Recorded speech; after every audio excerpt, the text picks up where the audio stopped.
你看啊，它是官方的搜狗的输入法，我昨天也碰到了，就是调用半天调用不出来。你别的界面调用出来吗？那微信也不行。现在我准备在搜索里面搜一下那个输入法，看能不能调用，然后还是点不了，然后旁边就有一个语音啊，输入法。你们不要是要笑啊！你们笑，哎呦我操！输入法。哦，来了，我太蠢了，我受不了了。Hello， 大家好，欢迎来到离线玩家 online 频道。在大家千呼万唤的要求下，我们终于带来了 iPhone Air。还有我这个华为 Mate 70 Air，还有我这个三星25 Air。你是什么 Air？你是什么 Air 是吧？我们本来准备拿这个摩托 Air 来测了，但是感觉那个手机就是名字型 Air 了，但是配置呢不是那么 Air。而且我们去现在摸了一下，感觉也没有特别薄。对啊，我这25 H 还是非常薄的啊。那你电池呢？3900毫安的电池，2K 的屏幕，骁龙8 E For Galaxy 处理器。你曾经最先装机好吧？我这 iPhone Air 3100多电池，但是 1.5K 呀。我这 Mate 70 Air 最大呀，6500毫安的电池，而且我的尺寸是3个中间最大的7英寸。但是呢，众所不周知的原因啊，搭载了一个麒麟9020B 的处理器。那9020A 呢，另一款是要在12月份发布了。我觉得今天续航肯定是已经没得说了吧？就今天澄清行程会非常的轻松啊！已经预感到他们市场非常差了，所以今天我们就离线户外 Air 版，好吧？就是各项行程呢可能会缩短一下时间啊，比如说减半。对，步行导航我们就少走一点，因为怕他们一会儿就没电了，尤其是 iPhone 啊，3000尤其是3000嘛。虽然 Mate 70 Air 呢，它是叫 Air， 但其实它是华为目前为止手机产品里面电池最大的。那薄确实比之前会薄一点。那么下装的设置和流程我们打在中评论这个地方，大家可以暂停看一下。那我们赶紧开始今天的测试吧。大家如果喜欢视频，不要忘记一键3连关注。感觉套着后车安全一点，好吗？不然安全一点。这你买这个的意思是什么？不要 Air 吗？那我不听。就没事可以把壳卸下来把玩一下。你看我这25 H 配的壳。更是厚重无比啊！因为它手机太轻薄了，当然要好好保护啊。我们现在准备测信号了，测信号之前说一下，我们这次用的都是联通的单卡，因为我的 iPhone 那是开 eSIM 稍微有一点点麻烦，有点小麻烦啊，所以就不用电信了。还双卡，双卡那续航不更下一个档次啊？还搞双卡。刚刚发现我这个 Mate 70 Air 有一个安装包啊，今天推的。大小是1.58个 GB 啊，我的续航肯定是比他俩好的，所以我觉得你们俩就亮屏吧，然后我就正常更新，好吧？能更新吗？他更新10次续航都比我们好，好吧？还6500的电池。很快啊，这个 Mate 70 Air 更新完了，它还是99的电了，1秒线还是100啊。但是呢，注意到它是一个鸿蒙5的系统，不是鸿蒙6啊。我们本来是在这里下一个1 G 左右大小的文件啊，一开始我们准备的是那个撸啊撸的安装包，但是这个 iPhone 它老是要跳那个 App Store， 就搞不了，我们搞了半天啊，最后还决定就从 B 站下一个视频吧，900多兆。你现在多少电了？三星只有95了。iPhone 99。iPhone 电假的。好的，我们现在来下载同一个视频啊，3、2、1，点。iPhone 跟三星都显示993兆啊，这个华为它显示1.1 G 啊。计算的问题吧。都是同一个文件啊。三星跟 iPhone 的速度差不多啊，是5、6兆左右，但是这个华为上面显示只有3兆，它现在只下了220多兆，另外两个手机都快400兆了。对，信号挺 Air 的。啊，阉割了吧？你看我们 iPhone 信号还不是满折呢。有什么好骄傲的？我真的不懂啊。眨眼之间下着文件，我的 iPhone 就掉了2%的电量了。OK， 三星跟 iPhone 咬得非常死啊，看看谁会最先完成。哎呀，几乎同时啊，它好像也没有变快什么吧？对。你看现在的也是5兆左右啊，也上不去呀。对啊，就这么个速度。我们刚刚也在微信里面录了1分钟视频啊，可以看到这个华为的鸿蒙系统，它是直接调用相机的，拍的是1080p 30帧的。现在我们来发送啊，点。华为是的，它是不需要导出，但是它会在这个位置会卡一段时间。对，然后 iPhone 就看不到这个导出的进度啊。那华为这个1080p 30帧，估计文件大小会稍微大一点。iPhone 传得很快。OK，iPhone 第一个发完了，三星也发完了，那华为应该文件会大一点啊。你看它发的就很快，看到没？它就是之前那一段就是导出，对，实际上就是导出。我们看下3个文件大小吧。iPhone 跟三星是差不多的，都是10兆左右，但是这个华为152.55兆，太原汁原味了吧？这个我觉得那还是你的上传速度快一点，好吧？那个导出时间确实蛮久的。我们现在准备高度导航去喝点东西啊，然后他们都已经高度搞好了，我还没有，为什么呢？这个傻逼三星，你看啊，它是官方的搜狗的输入法，我昨天也碰到了，就是调用半天调用不出来。你别的界面调用出来吗？哎，我真吐了。那微信也不行，傻逼吧？我有语音嘛，我要 Bixby 是吧？我的输入法还是没有响应啊。现在我准备在搜索里面搜一下那个输入法，看能不能调用，然后还是点不了，然后旁边就有一个语音啊，输入法。你们不要笑啊！你们笑，哎呦我操！一次一个。我们不笑，我们不笑。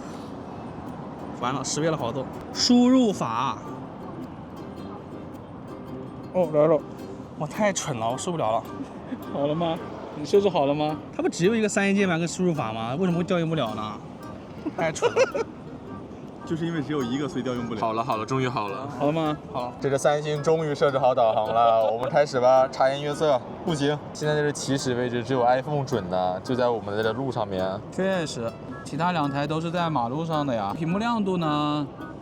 只有中间 iPhone 是最低的，拉满啊。就这样吧，就这样吧，走吧走吧。现在是大太阳的直射啊，都是拉满的呀。我们刚刚过了一个马路啊，现在实时位置是华为跟三星稍微准一点。我们现在其实已经到这个路上面来了。对，这个 iPhone 还在斑马线上呢，有点不准啊。你就一开始好一点呗。因为我们远离了这个 Apple 专卖店，你知道吧？它的信号就不行了。我们再看一下这个屏幕亮度，这个华为就比其他2台都要亮一些了，其他2台现在区别不大了。现在导航让我们右转，我们选择直行啊，看看3台手机会有什么样的变化。往前走了几步啊，我这个华为的位置非常的准确啊，直接跳到了我们目前的位置了。你这个三星跟苹果你没有动啊。叫你厉害到了是吧？刚说完没一会儿，往前走了2步 ，iPhone 的位置也对了。现在只剩下三星了，那我就往前走几步啊。对了，也对了。我们往前走了一点，3台手机几乎都是同时重新规划的路线啊。现在我们3台手机都在导航路线上面了。3台手机让我们沿着坡子街直走啊，但我们不想走坡子街了。继续正转路线，我们拐到这条路上了呀。然后我的华为实时位置是最准确的，就是我们目前的位置。它确实是比较准的，它跟我们行走的这个路线非常的契合。这个 iPhone 就还在这个路上没有动啊，三星一样的。但是现在亮度是三星最亮啊。刚刚 iPhone 和三星的实时位置都对了一下，但是 iPhone 现在又跳回去了，又在错误的路上了。三星现在还是保持在这个我们正确的位置上啊。最牛逼的就是华为了。他现在知道我的实时位置，并且呢还是让我往回走，给我重新规划了呀。对对对，就要走坡子街是吧？我们就不走。iPhone 和三星落后华为一点，也都重新规划路线是掉头了。但是华为这个都是最先的呀，非常的灵敏。又重新规划了吗？对，往前的路线呀。那你在这不要动速度真快啊！那我们俩走了，你知道我们要干嘛了吧？哎呀，不要说不要说，三星重新规划路线好了吗？那是 iPhone 没有变化。他们说好了吗？对他们是好了呀。往前走了20米，我的三星也重新规划了，现在只剩下 iPhone 的实时位置还是蛮准的嘛。有什么用呢？我们都是准的呀。那我自己走吧赶紧。滚！有人要你少讲点脏话。我很有素质啊，我从来不说脏话。操！我们已经看不到他人了，他现在露了一个头在那个地方，大家能看到吗？他还回来吗？ iPhone 的实时位置还可以，其实它上面有一条路线，但就是不切换，我想去拉屎。什么东西啊？我们先走吧。又沿着我们路走了一会儿 ，iPhone 终于切换了，位置是对的，路线也是对的。但是我感觉你的屏幕不是很亮，朋友。要尽力了，好吧你？看一下这个华为有多亮啊！大家能看到吗？就是华为跟三星其实是比这个 iPhone 要明显亮一些的。你们其他2台没有规划呀？那是因为它错误的太久了，到这里才规划，好不好啊？我们都已经规划好去4了。我们刚刚又最后绕了一点，走到火中店里了。3台手机又几乎重新规划路线了，还是挺准的。我们走了快22分钟，终于到目的地了。整个导航过程中，我觉得苹果跟三星的表现还可以吧，就差不多。但是离我华为还是有些距离啊。除了最开始在苹果店的定位呢，是 iPhone 最准确，之后呢都是华为规划最快的，而且实时位置也是比较准确的。好，现在是中午的11:29分啊，我的华为还有89的电。 iPhone 是85的电。三星100%的电啊，正想说瞎话是吧？81非常够用，非常够用。那我们来到茶颜悦色了，我们就进去喝点东西，打会游戏吧。现在有2个人要去开大了，所以我们就放20分钟的 B 站4K 视频，然后我们去点喝的了。你赶紧上厕所吧。怎么说啊？怎么说啊？什么东西啊？那边啊？非常棒啊！我们打瓦的男孩就这么优秀啊。他不是也打英雄联盟吗？对啊，打英雄联盟人也都这么优秀。为什么只有你一个人呢？啊，因为他有个奶盖要打，他们2个在下面打了。他们还在然后打奶盖啊？打完了再把那个饮料端上来。你变态吧你？20分钟的 B 站4K 视频已经放完了，现在华为还有86，iPhone 还有80，三星还有77。我觉得三星马上就要超过苹果了，知道吧？它这个电量是假的，三星加油啊！我们现在来看一下3台手机的屏幕使用时间啊。我的电池最大，今天就以我的为准吧。现在是11点56分，已经使用了1小时8分钟的手机了。我这 iPhone 时间显示多一点点，就不软了吧？可能是误差。那我们接下来打王者吧。我的 iPhone Air 怎么只能拆60帧呢？跟 iPhone 17一样嘛，还没有适配60帧用习惯了，知道吧？行吧，那我就60帧 HDR 最高画质，只能这样式儿了。这就是这3台手机能够统一的最高画质了呀！先以我 iPhone 为准，拆打吧。唉，我的 iPhone 单阳没办法呀，50%音量根本比不了。我这75%音量才能三星一半差不多。都开1半音量下，三星的声音是最大的。我这个华为呢，1半音量真的就听不见什么东西，所以把它往上调了2格，现在是60%的音量。这个60帧感觉上一次玩应该是2020年的。哎呀，这个5V5 60帧看起来也太差了吧！是吧？也是打了10分钟，3台手机的帧率跟网络都没有问题，只是队友开始点头强。但是我感觉我的 iPhone 就是没适配一样，偶尔就会特别卡，但是它帧数显示还是60。打的也太难受了，拜你所赐啊！60帧打得我头痛啊！这把王者打的时间比较久，打了20多分钟，但是呢，我们打的是60帧啊，所以负载也是非常低的。现在我的三星还有69的电。哎呦，苹果跟三星一样，也是69。华为81，哈哈。iPhone 这个游戏模式默认是拆了，但是我给它关了呀，没什么必要嘛。那接下来我们就打金铲铲，准备去。那么接下来我们打金铲铲，准备去吃饭了。你刚刚是怎么了？突然被我的口水战ထွက်了一下。怎么说呀，同志们，60超清加极招啊，这什么负载呀？啊，你也极招啊？一夜回到5年前呀！哎呀，只有我的 iPhone 能至帧。那我平衡一下他们吧，我也极招好吧？你们都60帧叫什么呢？极招就极招吧，来吧来吧。OK， 我们已经出来了。我们在这个太阳光底下看一下他们3台手机的亮度啊。在这个情况下，就是左边的华为是最低的，其他2台的话 ，iPhone 是最亮的，然后其次是这个三星啊。知道 iPhone 的厉害了吧2眼续航啊，太厉害了！打了一会儿金铲铲，发现这个 Mate 7 Air 有点掉帧呢。这个 iPhone Air 能看到是一种60帧，但是我这个感觉只有40帧，好像可能还30帧。反正三星也还可以啊。现在这个屏幕的亮度，三星最亮吗？对，三星右边的三星是最亮的。华为这个从出来之后就是比三星跟苹果要低的。现在我们到饭店里面了，又重新开关了一下自动亮度，现在是中间这台S25 Edge 是最暗的。iPhone Air 比外面要稍微暗一点，但是也还挺亮的。好，华为在这里就比较亮了啊。这把竟然打了38分钟，我的 iPhone 从69掉到了46啊，有点离谱了。我们俩开始之前都是69的电啊，但我三星现在还有54的电。 OK， 你这金铲掉的也太多了吧？我的华为从81掉到现在的68呀，现在是下午的1点08分，我们已经使用了2小时18分钟的手机了。接下来呢，等菜上齐，把手机交给大师看看照片吧。想笑啊，朋友们！这几台手机啊，拿来拍美食，感觉比那些1、2千块钱机器还要简单啊。毕竟就一颗，对不对？没什么好说的了。1倍拍全部的菜，2倍拍单个的菜啊。我觉得拍摄效果不用多说了吧。iPhone 还是相对会真实一点啊。三星从这个屏幕上看有点偏蓝。三星这个2倍怎么给我切微距什么意思啊？我把这个微距关了。iPhone 还是更准确一点啊。但是 iPhone 其实是取景框跟成片会比较接近啊。不知道三星会不会有相对应的优化？华为还是走比较浓郁那一挂的。它给我弹了一个美食模式出来了，应该是它的 AI 自动识别到美食了，挺浓郁的。哎，华为取景框这一次即使是这个机器，也会显得比较的清楚啊。真实的话是 iPhone 啊，但是你要说好看的话，我觉得是华为啊。但是华为这个取景框还是有点卡卡的。朋友们，我想补一个这个华为的长焦微距啊，哎。我们把三星的这个放在边上，它怎么自动给我推出了这个相机界面啊？你看 iPhone 还在这呢，为你自动省电了。iPhone 还在这个相机界面里面呢，看到没？因为它的长焦是3倍这个光学焦段啊，但是呢，我把它的软件的那个微距给关了，但它还是会自动切啊，它在这里就切镜头了。这个距离以下应该就是用它的1倍来拍的了。我现在看 B 站1080P 原画的直播呀，看一下3台手机亮度。这个亮度的话没有很大的区别啊，感觉中间这个三星 S25 Edge 会稍微低一点点啊，但是低的不多吧。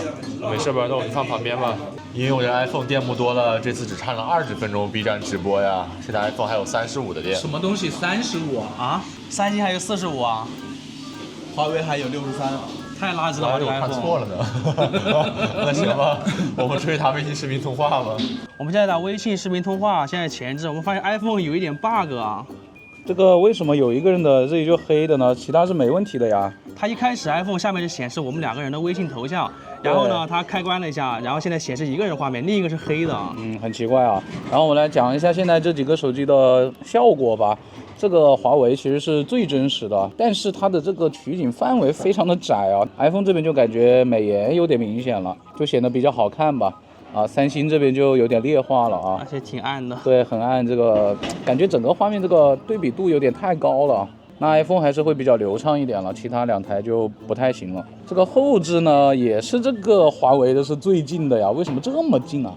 它这个比其他两个要窄很多啊！这个 iPhone 还是3台里面最广的，三星也就一般般吧，而且三星这个还是对比度比较高啊。我让 iPhone 退出通话，再加入进来就好了。这个底下就没问题了。哎，不是 iPhone 没有 bug 吗？没有 bug，这不是 bug，这是微信的 bug。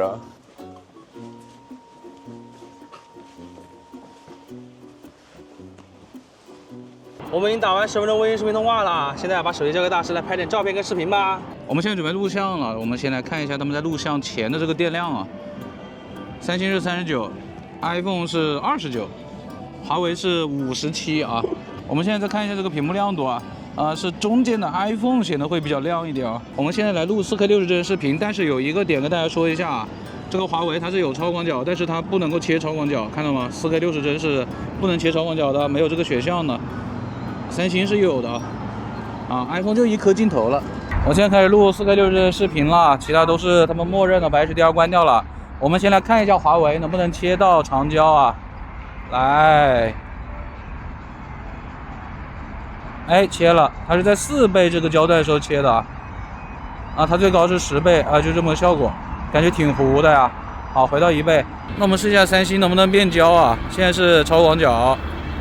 好，我现在拉，1倍切了 ，OK， 再往后，它最高就到也是10倍，哎，定住了之后会比较的清楚一点啊，刚拖动的时候感觉就有点糊了，好，然后我就回到1倍了。好，我现在慢慢向他们走过去啊，大家感受一下，现在是一个顺光的情况啊。从这个取景器上来看的话，最真实的是右边的三星啊，华为这个就显得有点粉了 ，iPhone 就显得有点黄了。那我们现在再转一转啊，待会儿会经过一个比较朝向太阳的，大家有没有看到什么眩光啊 ？OK， 现在就比较逆光了。我感觉华为和三星的这个曝光刚刚好像有点问题啊，尤其华为吧，它这个怎么会这么的白呢？有点过曝啊，层次感不是很好啊。刚拍大概2分钟左右的4K 60帧视频啊，大家可以看到吗？现在屏幕亮度华为的明显要低一些了，非常的明显。对，三星跟 iPhone 还是比较亮的，华为这个亮度就下来了。我现在对着他们跑吧，我开跑。来感受一下这个防抖谁好一点啊？现在我再跑一转圈，刚经过一个逆光。你为什么要一直这样看着它呢？是什么意思呢？我往那边看。好。这大概就是他们的录像效果了。我刚讲嘛，一只蜜蜂，我靠，好吓人！我现在来做3台手机的前置视频录像，3台手机我们都拍的是4K 60帧，这是他们统一的最高规格。我现在来看画面啊，从肉眼上看，现在屏幕亮度最低的是这个三星啊，非常的暗；最亮的是中间的 iPhone 啊，其次是华为。然后再看效果，华为这个看着人是比较白的，然后 iPhone 的这个比较自然啊，跟我们环境相差不大。这个三星拍起来人是3台里面最白的，而且它画面最暗，有点看不太清了。走一走吧，啊，走一走。好，然后我跑一跑，大家看一下他们的防抖效果啊。现在是逆光，好，逆光看一下。怎么感觉到这边来之后，这个华为就看不太清楚了？最亮的是这个 iPhone 啊。对，三星的亮度其实也降下来一点了，但是会比华为还是要亮一点的。然后我再环绕一圈，大家看有没有什么奇怪的眩光啊？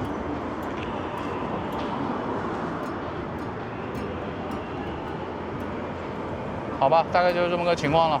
好的，现在我们用3台手机的人像模式啊，我们来自拍一下。现在是逆光，然后呢，这个 iPhone 它其实是有那个传感器的那个裁切的嘛，就是它其实是可以变大的，但是它在人像模式里面是不行的。其他2台都识别到我们有多人的时候就已经跳到这个合影模式了，包括这边的华为也是一样的。逆光的这个情况下，感觉这个画面比较好的是这个华为啊，它后面那个亭子也看得到，大家看到吗？它这个 HDR 效果显得还是不错的。现在我们切换到顺光的情况了，3、2、1点。现在我们切换到他们前置的拍照模式啊，拍照模式的话 ，iPhone 就已经识别到我们有很多人了，就已经缩到比较小了。它现在是3台手机里面取景范围最广的。现在我们切换到这个逆光的情况了，哎，大家可以看到吗？这个 iPhone 屏幕上已经显示出有点这种鬼影的感觉了。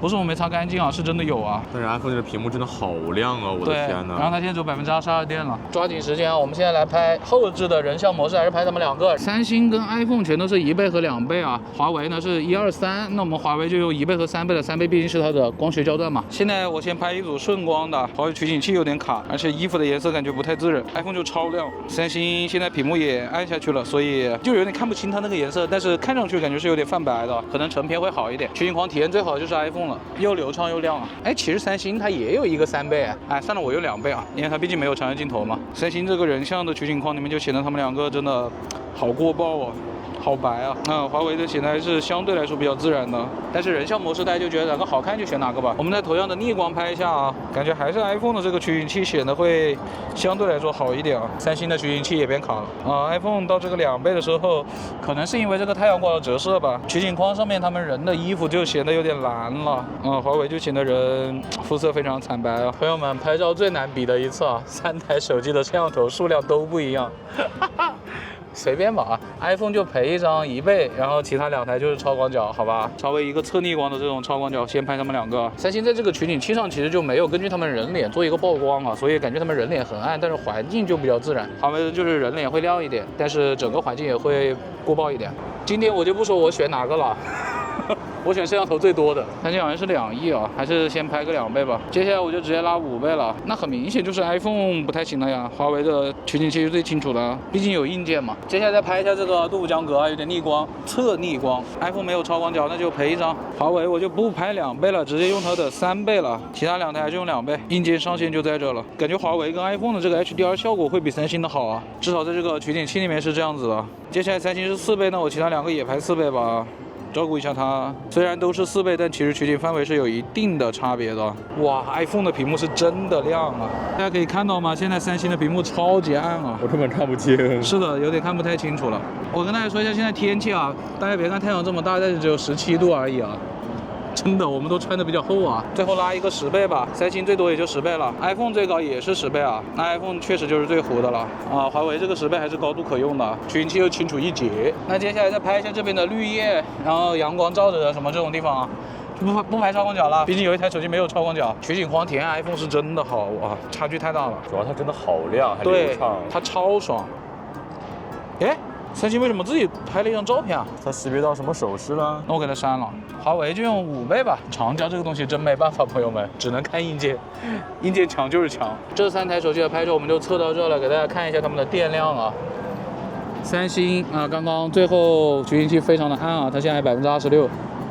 iPhone 取景器非常亮啊，很爽，它有18%。华为呢，取景器一直都没有很亮嘛，还有49%啊。怎么说、啊？马上就要下班了，太好了！现在我们要开始步行轨迹穿下南门口的巷子呀。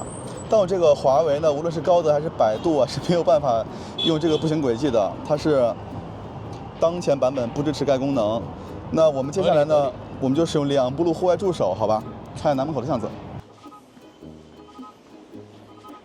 它又常驻那个角落了，已经开始预定了，要不要定一下？定一下呀，韩总。Ultimate Design 呀，韩总，韩总，怎么不说话了？韩总，韩总，不要当没听到我们说话，好不好？可以啊，但是订一台这个 Mate 80 Pro Max 啊。啊？这里不是 Ultimate Design 吗？我就喜欢买 Pro Max。我们步行轨迹了快13分钟，先来看一下。由于3台手机这个下载的平台都不一样，所以这个软件看着会有点区别啊。这个华为现在就超亮啊！我们现在在一个阴的地方啊，它这个亮度自己不动了呀。这三星怎么在偷吗？好暗啊！对 ，iPhone 这个电量了还不偷嘞。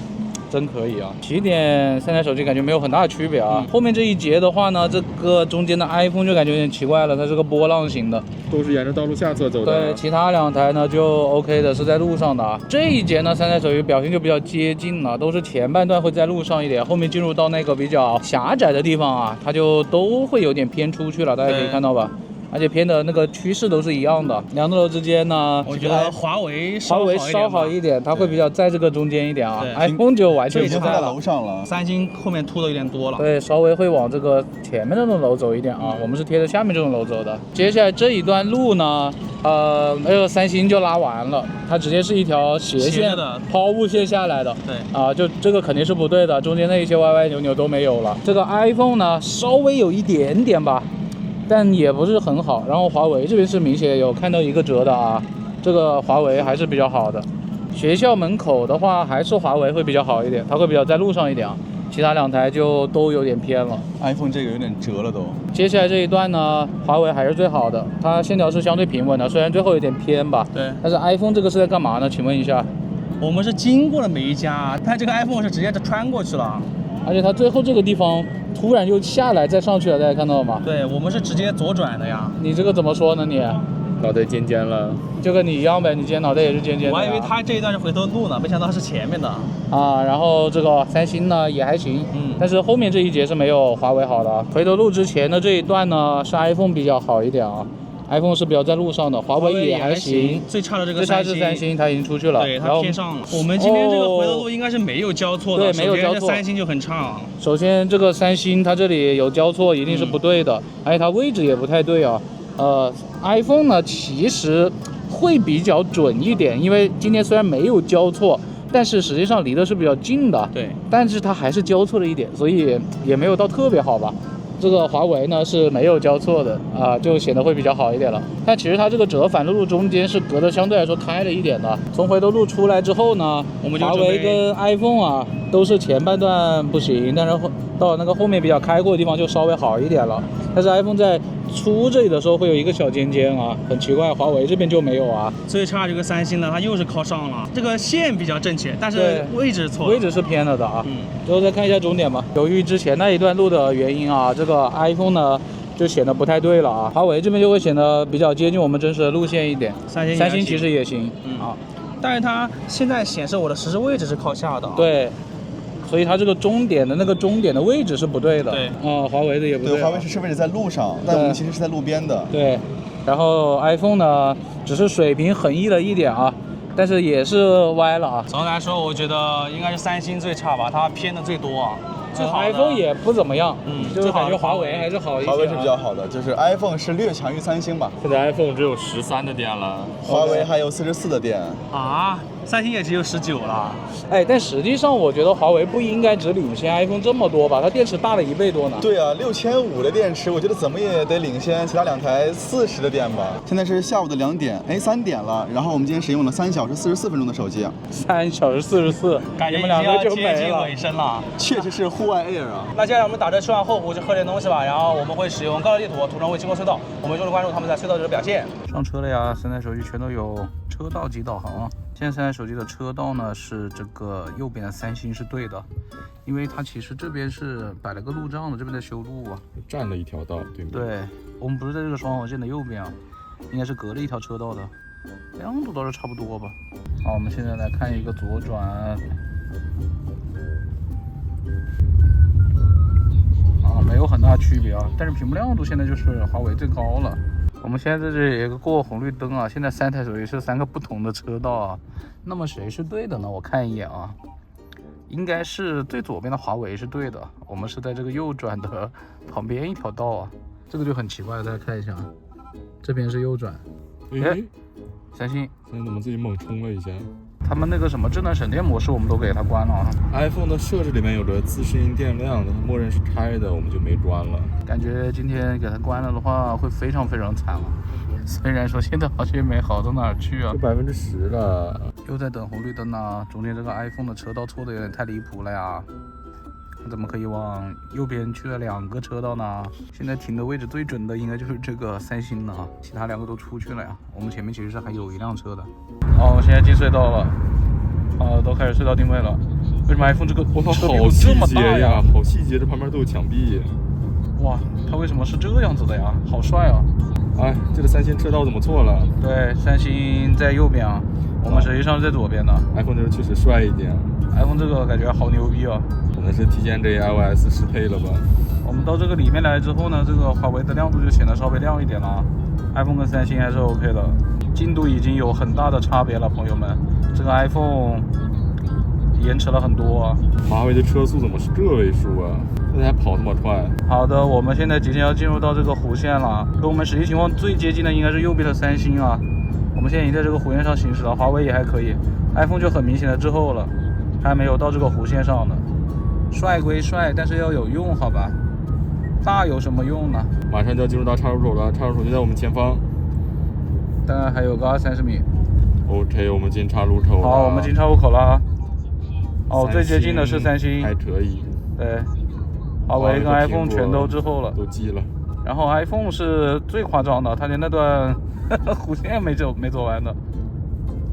华为大飘了一下。我马上要驶出隧道了。大家看到啊，这个环境已经开始变亮了。哎，三星真准，三星真的准。哦 ，iPhone 大跳了一下，华为跳了一下。OK， 那三星准多了呀。导航了15分钟，终于到目的地了。整个导航路程中是三星的表现最好，尤其是在进出隧道那一块。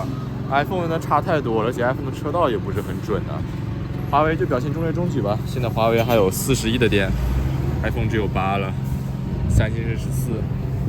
哎呀，现在正好有太阳，我们刷一下5分钟的微博吧。现在我们准备开始刷5分钟的微博啊！三台手机现在亮度全都是拉到了最高了。我们来看一下，在这个情况下呢，是右边的三星会比 iPhone 稍亮一点，华为感觉是三台手机里面亮度最低的啊。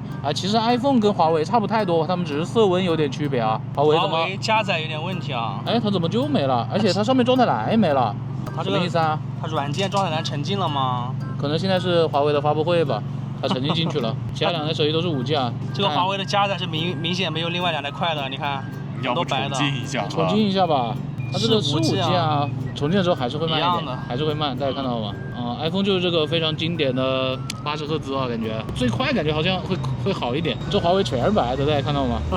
这怎么办呢？这怎么办呢？而且上面那个状态栏是没有的，大家看到了吗？我刚刚退出时已经看过了，它是5G满格啊，按理说不至于这样啊。这个三星的阻尼好小啊。对，哎，三星刚刚也加载挺慢的，但是你每次刷上去的东西好多啊。因为它阻尼很小，轻轻一刷了一下就过去了。你这个是什么？你每次都是，哎，我真受不了了。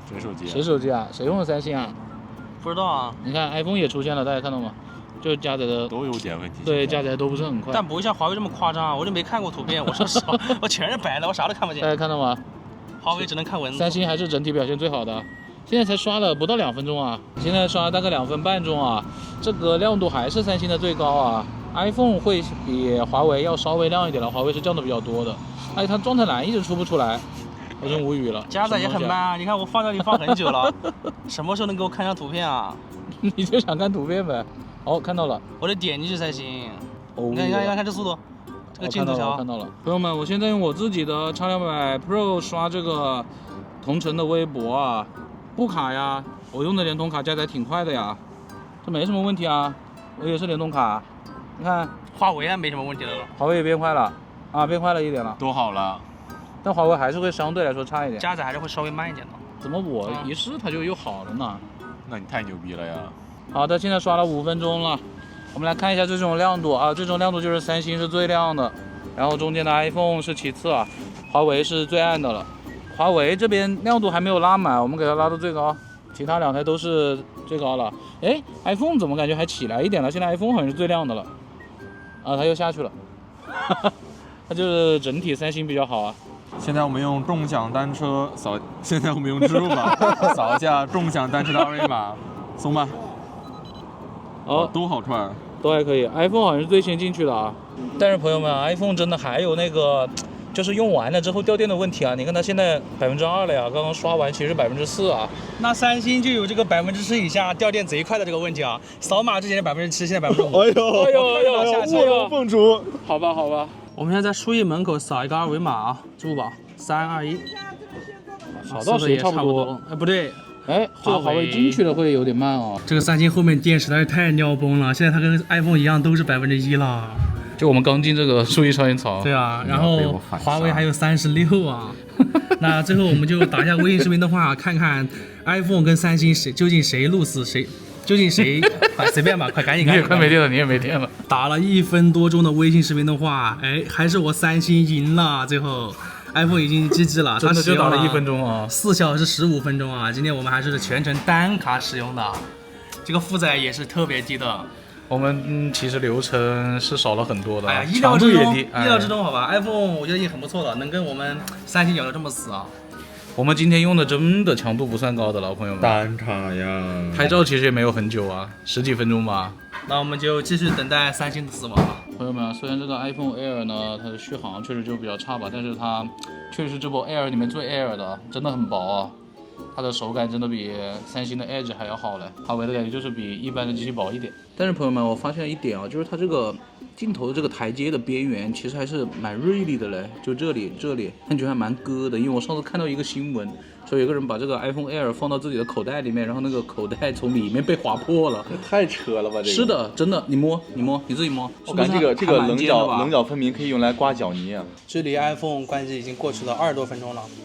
这个三星的1%还在坚挺啊，这跟谁学的呀？跟你学的呀？开始搞后备隐藏能源了是吧？这有啥用啊？这么点电池搞什么后备隐藏？我真是服了，打了接近25分钟，三星终于关机了呀！看看它用了多久，4小时39分钟。OK，那我们给这两台手机充下电，进行一下其他的项目吧。与此同时呢，这个 Mate 70 Air 还有30%的电啊，说实话我不是很满意，感觉不是特别好啊。我们现在在微信里面录1分钟视频啊，这个华为我们就用720P 30帧来拍了，之前那个1080P 30帧的实在有点大了，但这个应该也是大于你们2个的啊，它应该是你们3个里面最大的了。文件大小最大的。我们已经在微信里面录了1分钟微信视频了，现在 iPhone 呢，我们给它充到15%，然后三星给它充到了19%，但是它现在又只有17了啊！这掉点太快了吧？太离谱了。好，我们来发送吧。三台手机都是5G 啊。然后自动亮度全都已经开完过了啊！来，3、2、1点。虚假的发送，上面速度都没变过。哦，变了，一兆好快。一兆好快，哇！三星都开始发了，都开始发了。我卡住了。啊，被抢了嘛？因为其他2台开始发了，发的好快哦。华为要赢了。华为赢了，为什么？这弱网就厉害一点。难说哦，三星还是快一点哦，它比 iPhone 只快了一点点。好，我们来看一下这个文件大小。哎呀，三星那个是最小的，7.89兆 ，iPhone 是18兆。那其实刚刚那算是 iPhone 赢了，因为 iPhone 的文件要大一些，大很多啊。然后华为是最大的，它有57.2兆啊。那华为就非常牛逼了。我们现在都用他们自带的浏览器下载一个微信的安装包啊，都在官网下的。大小呢有些许区别，但都是240-50兆。点，好，立即下载。华为其实是晚一点的，大概1秒钟啊。华为是最快的啊，遥遥领先。华为上面网速能蹦到6-7兆呢，真牛逼。然后三星是现在是1兆左右。其实这里1兆左右是个正常速度，能高于2兆或者到3兆就很快了已经。对，华为可以一直稳在3兆以上的。华为下完了，好，华为下完了，三星就下了一半啊，iPhone 就刚开始吧。 20多兆，这个 iPhone 好慢啊，虽然它不显示网速，但估计只有几十 K、几百 K 的样子吧。然后正好的那个 Mate 80系列今天发了，这个 Mate 70 Air 的6500毫安时电池依旧是目前华为的手机里面电池最大的。三星也下完了呀，这个 iPhone 40兆，30多其实倒是。不等它了吧？我们不等了，赶紧来打王者荣耀10v10啊！我们第2把王者荣耀也是最后一把呀，打一下10v10，三台手机都能开到最高。我的 iPhone 还是60帧，加上 HDR，我的游戏模式默认是开着的，那我也打开吧。OK。三星是120帧加自定义最高的画质啊，华为呢只能是120帧加自定义次高的画质，它 HDR 开不了。开不了 HDR 的。那行吧，那你还是保帧率吧。因为我们其实三星 iPhone 这个时候本来就已经没电了，我们这一把就看看他们的性能释放怎么样，所以就开高一点。来吧，这回是打了2分钟啊，我的三星感觉网不是太好啊。刚刚进游戏的时候，他们俩都进去了，我显示还在自动重连，然后晚他们几秒进去，然后现在打的时候延迟经常能到70-80，刚刚出现了变黄的情况，非常不跟手，玩得非常难受。这回是打了3分钟，刚刚我的三星红了有10几秒啊，它上面右上角是460，然后200多，现在又变好了。你们2个有问题吗？一点问题都没有啊，非常的爽，完全没有问题。我的三星在5分钟的时候，你看现在又红了，一直在红。我刚才塔下直接动不了了，啊，自己回城了，就一直在红黄。这网也太差了吧！不知道怎么回事啊，这个网络突然出现了波动，我的华为跟苹果呢都是出现了一个黄色的情况。你现在已经黄了很久了，你 iPhone 黄了多久吗？没有 ，iPhone 就黄了5-6秒、6-7秒。啊，那我华为其实时间还长一点啊，对，我刚是100多，最多到了一个340多。黄了一段时间啊，哎，它现在刚刚也到90，没有刚才稳定了呀。三星1/4的时间都是黄色、红色啊，不要问我。这把游戏打了不到11分钟 ，iPhone 只出现了一点点的帧，现在只有60帧，游戏帧率肯定是没有问题的。我的三星打的是120帧加智力最高的王者荣耀史威时，它的帧率没有任何问题，但是网络非常的垃圾，波动非常大。我玩的非常难受，一坨 shit。我这台华为 Mate 系列 Air 呢，全程游戏的帧率是没有任何问题的，但是网络呢在后面出现了一段波动啊，就是出现了黄色跟红色，大概持续了20秒的时候，但其实其实整体来说，游戏体验还是不错的，除了后面的网络波动吧。哎，那行吧，今天测试到这就结束了，我们就这样给大家总结一下吧，毕竟是离线互换 Air 版嘛。哎，你现在打了一把游戏还剩多少？我现在还剩7%。OK。三星也7%。现在用了5小时3分钟手机，华为现在还有23的电。那我感觉续航真的也就一般般吧。今天除了刚刚这个王者世威10之外的负载，真的挺低的，真的蛮低的吧？他打的还不是最高画质的王者荣耀啊，估计撑死了就6个半小时。余承东，好好调教你的华为麒麟的芯片，好吧？尿崩一样。调了呀，这新的 Mate 80不就调的不够发了吗？多调。你用过了吗？我用过了。9030你用过了吗？9030没有用过，期待它的表现。它不是在调吗？用过9010啊，这个20也跟10没太大区别。你这20B。好的，朋友们，现在是下午的5点多，我们要开始总结了。今天真的太轻松了，好轻松啊！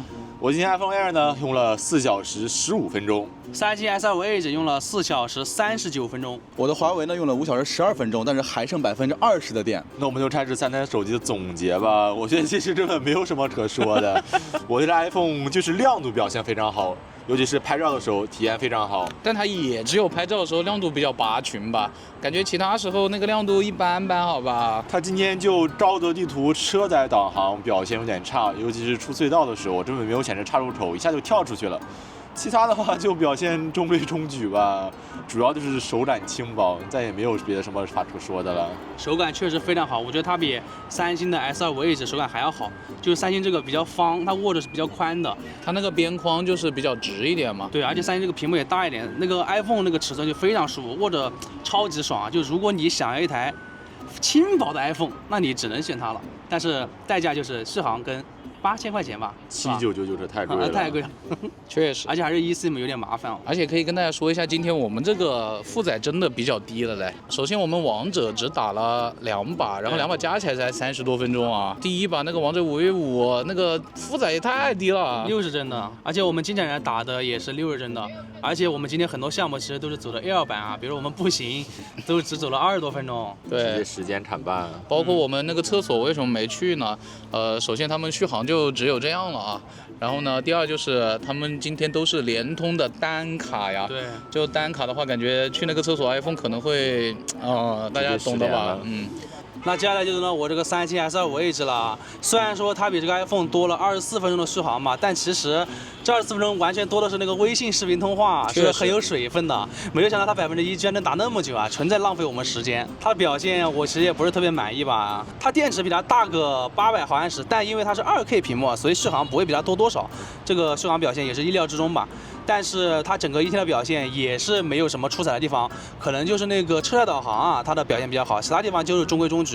而且它的亮度策略我不是很满意啊，它在户外使用，除开拍照录像的部分，它的亮度是比较高的，但是一到拍照录像，它的亮度拉得很低，并且在室内它的亮度也并不积极啊，很保守。整体的这个亮度呢，跟华为差不多水平吧。它其实那个亮度是可以拉高，但是可能因为它这个电池啊，或者说它散热的那个设计吧，就导致它可能用一会儿那个亮度就掉下来了。对，而且在室内我感觉它的表现也不如华为啊。我在室内打游戏，它经常给我拉得很低的亮度，看着很不舒服。我们刚刚打了那个王者荣耀史威时啊，它的网络非常的波动，玩得非常不爽，玩得非常不跟手，应该是我们近期在那个奶茶店里面测过信号最差的手机了，就是打王者的体验来说。主要是当时那2台没有什么问题啊。对啊，就相比之下显得我这 S25 非常的捞，你知道吧？就动不动就卡着不动了。至于其他的就交给最后的胜者华为 Mate 80呸，Mate 70 Air 最想买8年。好了，朋友们，最后就由我这个今天的胜者啊，华为 Mate 70 Air 来总结一波。我想先说一下，就你这个续航时间还剩20%，相对于这2台手机来说的话，你最多只领先了30%啊。这个理论上应该，你看它电池比这个要大了1倍多呢。1倍多，6500的电池啊。你就算屏幕大点吧，你未必差那么多呢。虽然称为 Air 啊，但感觉像什么呢？像 Mate 70用边角料造出来的新机器啊。它今天主要哪几点比较好呢？首先，在步行导航和步行轨迹的时候，无论是路线规划还是说设施位置，都是比其他2台要更加准确的。这个倒是比之前的华为要好一些了。哎，会不会是因为塑料边框啊？那希望以后华为多用塑料边框，好吧？价格给我降个2000块钱，我真的买。其他部分呢，像今天早上的 B 站视频下载啊，比苹果和三星要慢不少。我觉得可能是 B 站的原因吧，因为下午的话，它这个弱网的信号还是挺好的。再一个，它今天的亮度表现的话，其实比三星没有强多少，就是该亮的亮，但是呢，相比 iPhone 来说，真的要逊色不少了。它主要是有的时候它那个亮度提上去了之后，调节的就会比较不积极了，有点降不下来的感觉。对，就比如说在暗光的情况下，它还是比较亮，你可能需要手动去调节一下。还有一个很严重的问题是，我们在户外刷微博的时候啊，它出现了很长一段时间这个大面积空白的情况，包括我们以为它是状态栏沉浸，其实不是啊，它就是没有了。我觉得应该是 bug 吧，鸿蒙5还得再好好调一调，你就别急着上鸿蒙6了，好吧？你都没调明白呢。再有就是在微信视频的时候呢，虽然说它的这个色彩啊还是比较自然的，但是它的这个角度实在是太窄了，无论是前置镜头还是后置镜头，相比其他2台来说还是要差一点距离的，看着不是很爽。但是很奇怪的一点就是我在拍照的时候用它那个前置镜头也没那么窄啊，它在微信的时候就，这可能也是微信的问题吧。张小龙出来受死啊！又是微信的问题，好。所以感觉华为这个机器的话，硬件还是相对来说成熟，但是软件真的需要很多地方去调教一下呀。我只能说，它卖这个价格是有它的道理的。期待下一代的 Air 能够把这些短板稍微补齐一下吧，续航最起码再给我涨个1小时，我就已经谢天谢地了，好吧 ？OK， 那接下来拍照部分呢，就交给大师来说吧。我不知道这3台手机的拍照该怎么说啊？卖的最贵的一台手机呢，居然它只有1颗镜头啊，很尴尬。然后卖的最便宜的这个手机呢，它镜头是最多的啊，很尴尬。哎呀，跟大家就这么聊吧，就是 iPhone 呢，就是 iPhone 嘛 ，iPhone 的主摄是怎么样，它就是怎么样的，跟其他的 iPhone 就是如出一辙，好吧？薄确实是薄，但是我觉得你牺牲的东西未免也太多了一点啊。三星呢，其实也跟上次的3000 S25呢差不太多，它也少了长焦。虽然3000 S25的那个长焦也一般吧，只能说这个主摄确实还是比 iPhone 那1颗要强一点了。它主摄毕竟是2亿的嘛，你裁切了之后还是 OK 的了。华为呢也估计是为了堆大电池，然后为了薄一点，把这个长焦也砍了一点了也没有明显的长焦微距效果。然后呢，它的超广角也是800万像素的Mate 80今天正好也发布了，我们到时候也会看一下那个2代的红枫到底怎么样。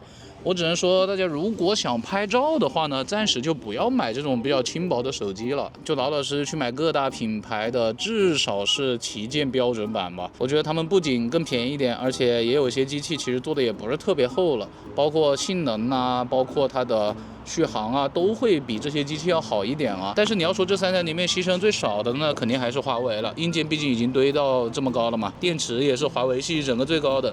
但是这个续航确实我就感觉一般般了啊。但与此同时，这个华为也是最不 Air 的呀，确实太宽了，太大了，就是一片很薄，然后很瘪的那种机器啊。对，就名字 Air 了一点，其他的还得看我们三星跟 iPhone 啊。我才是真的薄，差你的锤子，好吧？你手感确实比三星好，我觉得这2个手机就市场来说是很难作为主力机去使用的。我真的只能说，就是你带出门时时刻刻都会有焦虑啊。